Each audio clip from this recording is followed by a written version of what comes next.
అంటే నా సోదరుణ్ణి వధించిన ఆ విష్ణువింకా జీవించే ఉన్నాడు.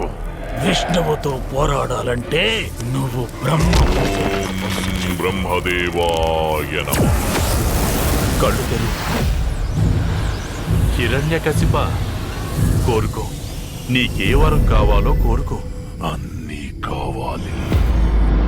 ఓ బ్రహ్మదేవా, నాకు వరం ఇవ్వండి. ఈ సృష్టిలో మీచే సృష్టించబడిన ఏ జీవి వల్ల నాకు మరణం సంభవించకూడదు. నా మరణం పగలు కాని రాత్రి కాని, నా మరణం గృహం లోపల కాని గృహం వెలుపల కాని, అస్త్ర శస్త్రాల వల్ల కాని, సజీవుల చేత కాని, నిర్జీవుల చేత కాని.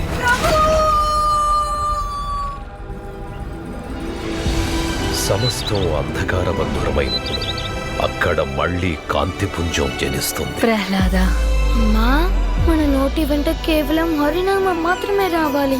నిండు మనసున ఆయన శరణాగతిని కోరాలి. ఆ నామం మాత్రమే అందరికీ ముక్తినిస్తుంది. ఆ విష్ణుని విడనాడు. నేను భగవాన్ విష్ణువుని ఎప్పటికీ శత్రువుగా చూడలేను. భగవంతుడిని మరచిపో. నేను ప్రహ్లాదునికి మరణదండన విధిస్తున్నాను. మనమంతా అసురులం. ఇటువంటి పిచ్చి ఆటలు గురుకులంలో ఆడకూడదు. ఆయన ఎలా కోరుకుంటే అలా నాతో వ్యవహరించగలరు. ఎందుకంటే ఆయన ప్రతి పరిస్థితుల్లోనూ నా స్వామియే. విలువతని ఈ రోజే తేలిపోవాలి.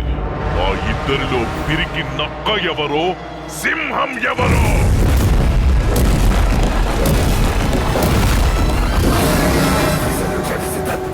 కట్టిన